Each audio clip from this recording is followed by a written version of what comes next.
Hey guys, welcome back. I'm Dr. Sam, helping you get closer to great skin days. Now today I thought I would talk to you about spring cleaning your beauty closet a la Marie Kondo. Now I saw a piece in the Sunday Times Style recently taking the Marie Kondo approach to your beauty shelf, and I thought what a great idea.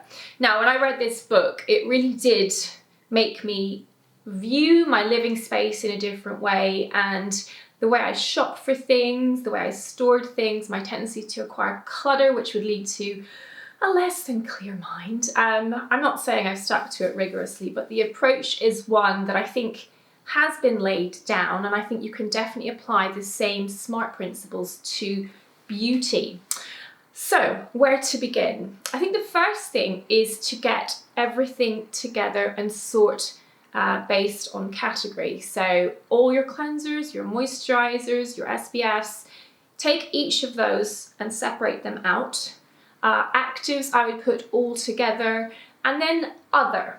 Okay, that's the first step. So once you've got everything laid out in front of you, I'm aware that for some of you this might be quite a big step, and I really do think you should get all those travel bags, your handbags, get everything out so that you can literally put all of those groups together before you start. It's really the only way for you to understand your buying patterns and to really understand where you've been going wrong with the way you shop beauty. And I think there's a few key reasons for doing this with your beauty routine. The first thing is it discourages product hopping. Nothing good ever came of product hopping. Your skin does not need entertainment that is solely for your brain. So that needs to stop. The second thing is it's wasteful. You know, so many people have multiples of the same type of product.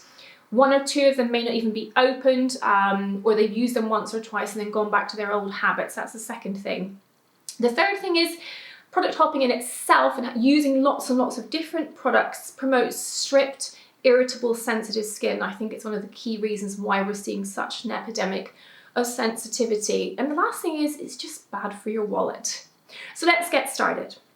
So step number one, eliminate. Now this is probably the best and most cathartic part of the Marie Kondo approach. Elimination is the key to clarity. So you've got your 5 piles: cleansers, moisturizers, SPF, actives, other. And I think you can kind of see where I'm going with this.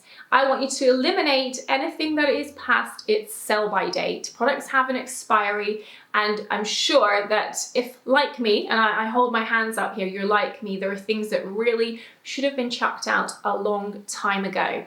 So that's a great first thing. Just get rid of anything that is no longer serving your purpose. And things that might have split, you know, they're separated out a bit and they don't look as appetizing perhaps as they once were to use. And I have a particularly high threshold for doing this with creams that you put your fingers in. Really not a fan of that method of storing products anyway.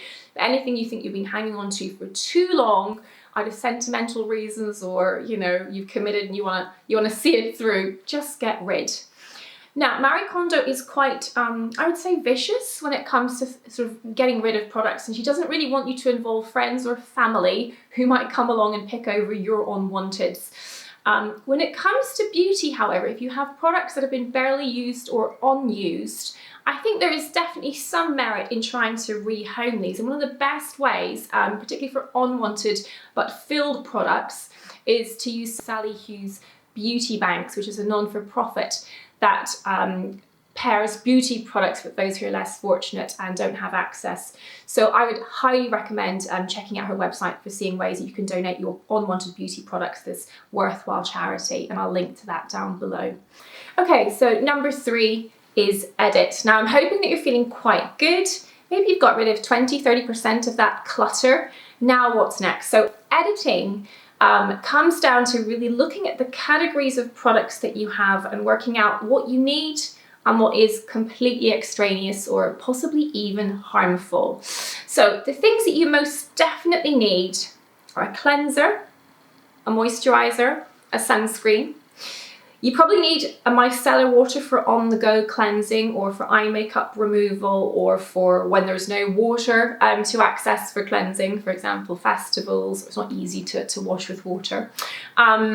I think you probably need a dedicated eye makeup remover for those days when you're wearing full-on eye makeup and potentially water-resistant mascara. Moisturizer, you may only need one product. I think some people who have normal combination skin can really just get away with moisturizing here, maybe a little here in winter, but mostly just need moisturization around their eyes and their cheeks, so one product suffices. For others with more of an extreme between T-zone and cheek, a light and a rich format can be helpful. And I would suggest that with SPF, you again need a little bit of variation. I think most of us will be well served by a tinted SPF that doesn't budge in summer for warmer weather, for outdoors activities, and for looking pulled together with just one outer layer, and a more primer-like product, perhaps untinted for underneath makeup. Onto actives, there's generally space morning and night time. For many of you, a retinoid at night will make sense, which frees up the space in the morning for either protection against city living with antioxidants, exfoliation with AHAs, redness management with azelaic acid. You get the feel for it. So there's space in the morning and the nighttime routine, and I kind of think, you know what, that's enough, life's too short. Everything else over here, so your masks, your toners, your eye creams, I think have a degree of optionality to them, and in the spirit of streamlining and making your routine super efficient, I suggest to you that you carefully consider what is in that other pile and make a decision about whether you really need them or not. Do they spark joy?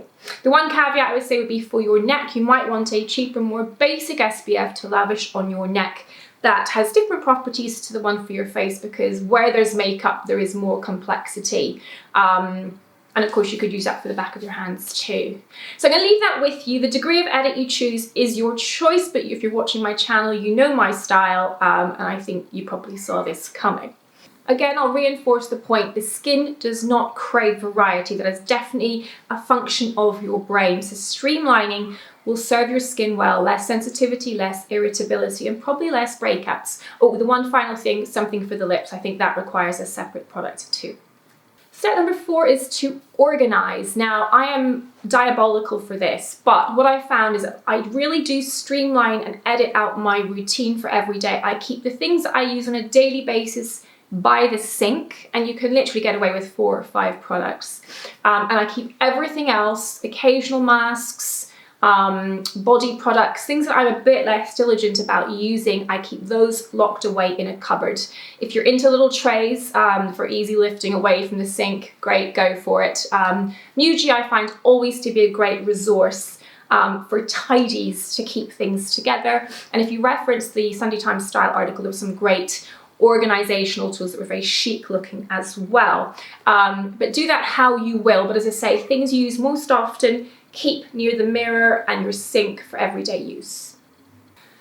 Last step, learn and enjoy the magic. You should really only have things in front of you now that spark joy, and it should be very clear a number of things. So firstly, where the gaps are. What are you missing? Which of these really functional items are you lacking that actually merit a bit of investment now that you've done all this decluttering? That's the first thing.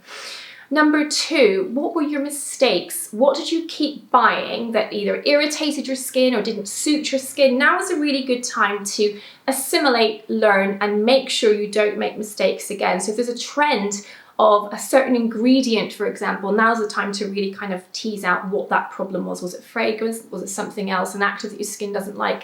So learn. Number 3, if you have, like me, a load of tiny travel bottles with anomalous goo in them that you can't quite work out if it's cleanser or shampoo, learn from that. It's one of the things that I waste so much time over when I'm packing. What was in that bottle? So get a system, go again to Muji, get some small labelable bottles that you can then use consistently for travel, just to save yourself the headache and cluttering up your toiletries bags. Finally, if there's a pattern where you see that you keep buying a product time and time again, make a note. These are your basics, and you're going to go back to those time and time again.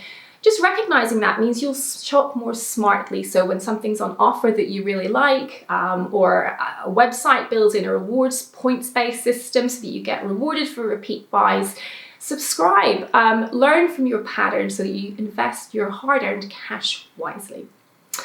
I hope that was helpful for you guys. It's certainly been helpful for me to take that approach with my bathroom shelf. If you like this video, Hit like and subscribe, and I look forward to seeing you again soon. Bye for now.